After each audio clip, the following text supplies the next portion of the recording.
విమానం క్రాష్ అయిన ఘటనలో 242 మంది ప్రయాణికుల్లో ఒకే ఒక్క వ్యక్తి మాత్రం మృత్యుంజయుడిలా చిన్నపాటి గాయాలతో ఆ ఇన్సిడెంట్ నుంచి బయటపడ్డాడు.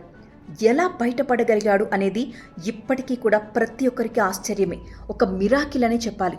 అయితే ఫస్ట్ టైం ఈరోజు తొలిసారి మీడియాతో ఆయన మాట్లాడాడు. హాస్పిటల్లో ప్రస్తుతం చికిత్స పొందుతూ ఉన్నాడు. ఈ క్రమంలోనే ఈరోజు ఉదయం ప్రధాని మోదీ ఆయన్ని పరామర్శిస్తున్న నేపథ్యంలో అసలు ఏ విధంగా అతను ఆ ప్రమాదం నుంచి బయటపడ్డాడు అనేది వివరించాడు.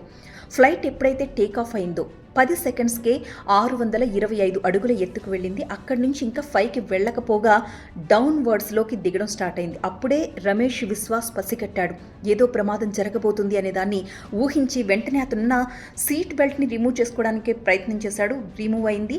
అది రిమూవ్ అవ్వడం, ఫ్లైట్ ఒక్కసారిగా బ్లాస్ట్ అవ్వడం, ఇతను ఎగిరి ఫ్లైట్లోంచి బయటికి పడ్డాం. ఇదే జరిగింది.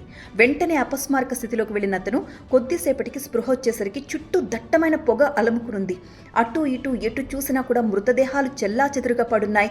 మాంసం ముద్దలు, విరిగిపడ్డ అవయవాలు, ఇవే అతను చూసిన మొదటి దృశ్యాలు. కళ్ళు తెరిచిన తర్వాత ఏం జరిగిందో ఏం జరుగుతుందో కూడా అర్థం కాని సిచ్యువేషన్లోనే అక్కడి నుంచి భయంతో లేచి పరుగు పెట్టడం ప్రారంభించాడట.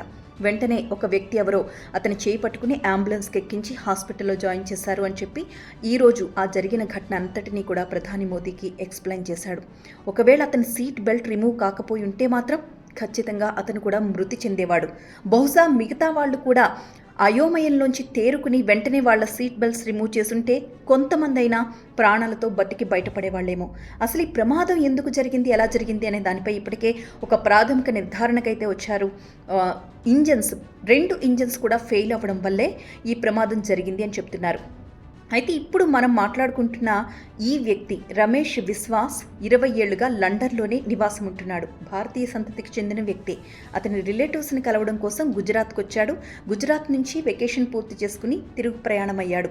ఈ నేపథ్యంలో తన సోదరుడితో కలిసి లండన్ వెళ్తూ ఉన్న క్రమంలో ఈ ప్రమాదం జరిగింది. అతని సోదరుడు మరణించాడు. ఇతను మాత్రమే దాని నుంచి బతికి బయటపడగలిగాడు.